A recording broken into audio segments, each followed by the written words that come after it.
This is doctor S के सिंह और आज हम डिस्कस करेंगे अपने जो भी हमने स्टार्ट किया है the most important topic for neat and AIIMS. तो ये टॉपिक बहुत ही इम्पॉर्टेंट है नीट पॉइंट ऑफ व्यू से, अगर आप नीट एग्ज़ाम देने जा रहे हैं तो। और इस टॉपिक से क्वेश्चन आएगा ही आएगा। तो इस टॉपिक से पढ़ाने का ये फ़ायदा है कि आपका डायरेक्टली क्वेश्चन हो जाए। तो अभी तक इस चैनल को आपने सब्सक्राइब नहीं किया है तो प्लीज़ इसे सब्सक्राइब कर लीजिए, क्योंकि ये चैनल आपको ज़रूर फ़ायदा देगा नीट में सफलता दिलाने में। और लाइक बटन ज़रूर करें, मैक्सिमम लाइक आने चाहिए। और जो भी क्वारी है, डाउट है, बेहिचक आप पूछ सकते हैं। तो start with the mosses that is called Funaria. So mosses जो होते हैं the spores germinated from the filamentous structure. जो भी स्पोर्स का जर्मिनेशन होता है एक फिलामेंटस स्ट्रक्चर से होता है। इस फिलामेंटस स्ट्रक्चर को हम बोलते हैं प्रोटोनीमा। तो प्रोटोनीमा एक बेसिक स्ट्रक्चर है जो कि एक फिलामेंटस स्ट्रक्चर में कन्वर्ट हो जाता है और उसी के ऊपर पूरा का पूरा स्ट्रक्चर्स गेमेटोफाइट डेवलप होते हैं। उसी के ऊपर मेल और फीमेल गेमेटोफाइट डेवलप होते हैं। So protonema that's where birds develop into the leafy shoot that is called gametophytes। तो एक बर्ड होता है, बर्ड से एक लीफी शूट आ जाता है, उसी को गेमेटोफाइट कहते हैं। And this leafy shoot is further converted to the complete plant like structures which having the apex. सबसे ऊपर जो अगर हम देखें तो सबसे ऊपर जो होता है मेल पार्ट होता है, और सबसे जो नीचे है मतलब नीचे नहीं, लैटरली जो होता है that is called female part होता है। सो सबसे एपेक्स पे अगर हम बात करें तो एपेक्स पे मेल पार्ट होता है और लेटरली जो होता है दैट इज़ फीमेल पार्ट होता है। यहाँ पे थोड़ा सा स्ट्रक्चर आप देख पा रहे हैं। Okay, so this is a capsule which is leaf like structure. Leaf like structure मतलब कि ऊपर के तरफ जाके एक कैप्सूल बनाता है। लीफ तो नहीं होता है बट एक स्ट्रक्चर ऐसे ही होता है। This is called sporophyte which consist of seta and this is also a leaf. और ये गैमेटोफाइट है बिकॉज गैमेट का प्रोडक्शन होता है main axis and rhizoid there is no any true root is present. So this is all about the mosses. So mosses की बात करें तो vegetative reproduction by the help of fragmentation और budding. जो भी वेजिटेटिव रिप्रोडक्शन होता है fragmentation और बडिंग से होता है। और सेक्सुअल रिप्रोडक्शन जो होता है फ्यूजन ऑफ मेल और फीमेल गैमेट से होता है। मेल गैमेट होंगे और फीमेल गैमेट होंगे, आपस में फ्यूज होके और एक गैमेट बनाएंगे और गैमेट फर्दर डेवलप होकर स्पोरोफाइट्स बनाएगा और स्पोरोफाइट्स के ऊपर अलग अलग स्ट्रक्चर्स होंगे। So after the fertilization this zygote is further that develop into the sporophytes and this sporophyte consist of foot, seta और कैप्सूल। जैसे हमने डायग्राम में देखा था, फूट, सीटा और कैप्सूल्स उसी के अंदर होते हैं। तो mosses having the largest gametophyte AIPMT, उस टाइम नीट, इस टाइम हम नीट बोलते हैं उसे। तो mosses having the largest gametophyte, mosses के पास बहुत ही बड़ा गेमेटोफाइट होता है। दिस इज लार्जेस्ट गेमेटोफाइट, ये वाला याद रखिए। थोड़ा हम फास्ट कर रहे हैं बिकॉज एग्जाम काफ़ी नज़दीक है ताकि आप हर चीज़ को कवर अप कर पाएँ। So now talk about what is the life cycle of mosses. तो एक छोटा सा स्पोर होता है और ये स्पोर्स जो होता है एक क्रीपिंग स्ट्रक्चर बनाता है। This creeping structure is called protonema. देख पा रहे होंगे एक फिलामेंटस स्ट्रक्चर होता है that is creeping structures which is a creeping structure green और ब्रांच और फिलामेंटस स्टेज इसे हम बोलते हैं, जो कि ग्रीन ब्रांच और फिलामेंटस स्टेज होता है। सो लाइफ साइकिल जो होता है मॉसेस का दो टाइप में होता है, one is called protonema stage and one is called leafy stage. तो प्रोटोनीमा स्टेज और leafy stage. So this is a protonema और प्रोटोनीमा के ऊपर एक लीफी स्टेज बनता है। तो ये वाला यहाँ तक वाला जो प्रोसेस है that is called protonema stage, और उसके बाद इसके ऊपर प्रोटोनीमा के ऊपर एक लीफी स्टेज बन रहा है। सो दिस इज लीफी स्टेज। और लीफी स्टेज के ऊपर एपेक्स के ऊपर मतलब कि टिप के ऊपर एक मेल गेमेटोफाइट होता है दैट इज कॉल्ड एंथ्रीडियम, और आर्किगोनियम जो फीमेल पार्ट होता है। This is rhizoid which is not a true leaf, true root, क्योंकि इसमें मेन एक्सिस वगैरह नहीं होते हैं। कुछ क्वेश्चन प्रैक्टिस करते हैं जिससे आप रिलेट कर पाएंगे।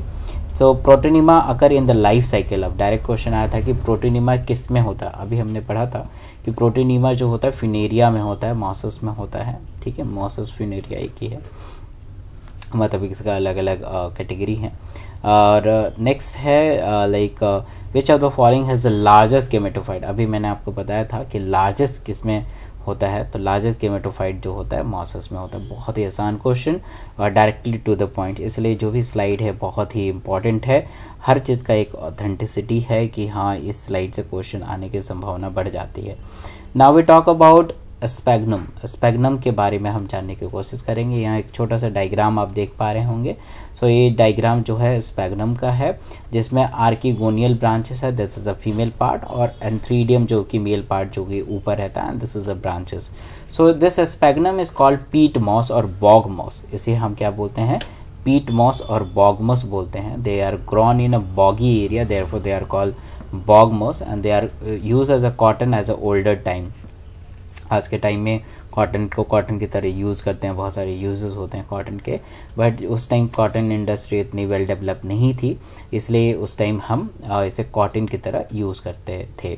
It was use as a antiseptic absorbing bandage, मतलब कि बैंडेज की तरह लगाते थे, और मतलब कि ये एंटीसेप्टिक हीलिंग प्रॉपर्टीज़ की होती थी, कोई भी माइक्रोब को जल्दी से ग्रो नहीं करने देता था। कॉमन नेम अगर हम बात करें, that is called polytrichum, that is called hair कैंपोस, देख रहे हैं हेयर की तरह दिखाई देता है। And this is very very important, hygroscopic in nature. इससे बहुत बार क्वेश्चन आया है कि जो स्पैग्नम जो होता है हाइग्रोस्कोपिक इन नेचर होता है। तो और इससे देखिए यहाँ पे आर्किगोनोफोर्स इज प्रेजेंट इन, बताइए इसका अगर आंसर बताइए तो फिर मैं इसको रिलेट करूँगा कि मतलब आखिर ऐसे क्यों है, और इसके बारे में चर्चा करेंगे। तो आर्किगोनोफोर इज प्रेजेंट इन मार्चेंसिया, कायरा, एडेंटम और फिनेरिया। तो आंसर इज मार्चेंसिया, मार्चेंसिया में आर्किगोनोफोर्स होता है। Plant body of mosses that is Funaria is completely sporophytes, predominantly gametophyte with the sporophytes, completely gametophytes and predominantly sporophytes with the gametophytes। तो answer is predominantly gametophyte with the sporophytes। इसके बारे में और देख लेते हैं, कुछ टेरिडोफाइट्स के बारे में देख लेते हैं कि टेरिडोफाइट्स के इंपॉर्टेंट पॉइंट्स क्या हो सकते हैं। तो टेरिडोफाइट जो होते हैं अराइज होते हैं किससे, ब्रायोफाइटा से, दैट इज कॉल्ड ब्रायोफाइटा को amphibian of the plant kingdom बोलते हैं। तो ब्रायोफाइटा से अराइज होते हैं, therefore they are called botanical snake, इसे हम बोटानिकल स्नेक भी बोलते हैं। They are known as a vascular cryptogams and higher cryptogams. तो इसे हम वास्कुलर क्रेप्टोगेमस और हायर क्रेप्टोगेमस भी बोलते हैं। दे आर टेरेस्ट्रियल, ये टेरेस्ट्रियल भी होते हैं, इक्वेटिक भी होते हैं। इक्वेटिक का एग्जाम्पल है टेरिडोफाइट का एजोला, साल्विनिया और मोर्सिलिया। एपीफाइटिक भी होते हैं, that is called lycopodium, lycopodium epiphytic. Epiphytic का मतलब ये होता है कि जो दूसरे प्लांट के ऊपर प्रेजेंट हो, एपी मतलब ऊपर, फाइटिक का मतलब होता है प्लांट, तो जो दूसरे प्लांट पे ग्रो करे that is called lycopodium. Xerophytic, xerophytic जो डिजर्ट्स वगैरह में ग्रो करे, ड्राई कंडीशन में ग्रो करे, सेलेजिलेना और इक्वेसिटम। तो ऐसे एग्जाम्पल बेसिकली एग्जाम में पूछे जाते हैं। प्लांट बॉडी जो होती है इनकी which is a sporophyte which consists of the root, true root इसमें होता है, stem होता है और leaf होता है।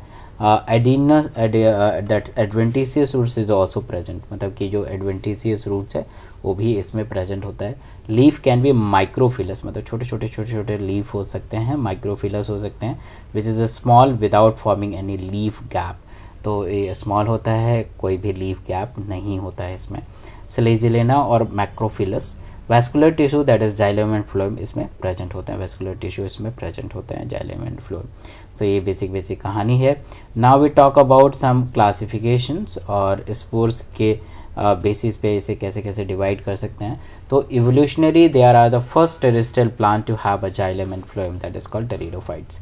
क्वेश्चन बहुत ही इंपॉर्टेंट है और ये मतलब आ सकता है कि इवोल्यूशनरी सबसे पहले कौन से ऐसे टेरेस्ट्रियल प्लांट थे जो जिसके अंदर जाइलम एंड फ्लोएम था, तो ये हमारा टेरिडोफाइट था। Main plant body is a sporophyte which is differentiated into the true root, क्योंकि इसमें सब चीज रूट के कैरेक्टरिस्टिक्स होते हैं, स्टेम और leaf. Spores are two basic type, that is homosporous और हेट्रोस्पोरस। तो homosporous that is similar type of gamete that is called homosporous, और heterosporous they are the different type of gamete that is called heterosporous. इसमें आता है हमारा microsporous, male that is antheridium, and the female that is macrosporous archegonium. तो ये basic चीज़ है, आपको ये आना ही चाहिए।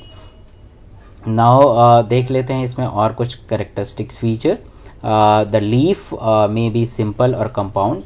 मॉर्फोलॉजी हम पढ़ेंगे कि वो क्या होता है सिंपल लीफ और क्या होता है compound leaf. Gametophyte is a small which is inconspicuous and usually independent. जो गेमेटोफाइट होता है छोटा होता है, इनकॉन्स्पीसियस होता है, इंडिपेंडेंट होता है। थैलाइड जो होते हैं फोटोसिंथेटिक होते हैं क्योंकि इसके अंदर क्लोरोफिल होता है। दे आर कॉल्ड प्रोथैलस, इसे हम प्रोथैलस भी बोलते हैं। गेमेटोफाइट के पास मेल और फीमेल सेक्स ऑर्गन होते हैं। मेल को हम क्या बोलते हैं, एंथ्रीडियम बोलते हैं, और फीमेल को आर्किगोनियम बोलते हैं। तो मेल वाला मेल गैमेट बनाएगा, फीमेल वाला फीमेल गैमेट बनाएगा, दोनों में गैमेट आपस में फ्यूज होंगे तो जाइगोट बनेगा, और जाइगोट फर्दर डेवलप होकर मल्टी सेलुलर स्पोरोफाइट्स में कन्वर्ट हो जाएंगे। तो ये बेसिक था। Now we talk about the club mosses or Lycopodium and Selaginella जो होता है, डायरेक्ट क्वेश्चन आता है, उसे हम स्पाइक मॉस भी बोलते हैं। लाइकोपोडियम के पास क्या क्या हो सकता है, ये ग्रीन होते हैं लाइकोपोडियम। ये क्वेश्चन आ सकता है कि लाइकोपोडियम के क्या कैरेक्टरिस्टिक फीचर है। फोटोसिंथेटिक होता है, stem is covered by the scale like leaf, और लीफ के पास स्पोरेंजिया होता है which is a terminal cluster known as a strobili which is a club shape. Leaf are term as a microphyllous, leaf बहुत छोटे छोटे होते हैं, that is called microphyllous, and they have only one strand of vascular tissue. Rhizome जो होता है branch होते हैं। Mostly club mosses occur in the tropical and सब ट्रॉपिकल एरिया, तो सब ट्रॉपिकल एंड ट्रॉपिकल एरिया में भी प्रेजेंट होते हैं। तो ये रहा, मुझे लगा कि इस पोर्शन से क्वेश्चन आने के चांसेस हैं, तो इसे एक क्विक रिवीजन है, बहुत एलोबरेट करके मैंने नहीं पढ़ाया है ताकि आपका 10 मिनट में बहुत अच्छे से रिवीजन हो जाए। और मैं मान के चल रहा हूँ कि आपको सारी चीज़ें आ रही हैं, इसलिए मैं जल्दी जल्दी करा रहा हूँ, अदरवाइज़ मैं बहुत एलोबरेट करके पढ़ाता तो माफ़ी कीजिएगा अगर आपको बुरा लगे कि मैं जस्ट रीड कर रहा हूँ स्लाइड, बिकॉज समय कम है। अगर मैं बहुत एलोबरेट होकर पढ़ाऊँगा तो जो मैंने सोचा है आपके लिए कि ये टॉपिक होना चाहिए वो छूट जाएगा। तो मैं नहीं चाहता हूँ कि कोई भी चीज़ आपसे छूटे और मतलब मेजॉरिटी ऑफ पार्ट छोड़ दें, ये नहीं चाहता हूँ। तो इसके लिए माफ़ी आप सबसे। और ये जल्दी फास्ट रिवीजन का भी एक सीरीज़ ही है ये, ताकि आपका जो भी इम्पॉर्टेंट टॉपिक है बहुत जल्दी से फास्ट रिवीजन हो सके। तो thank you so much to love and support. Thank you so much.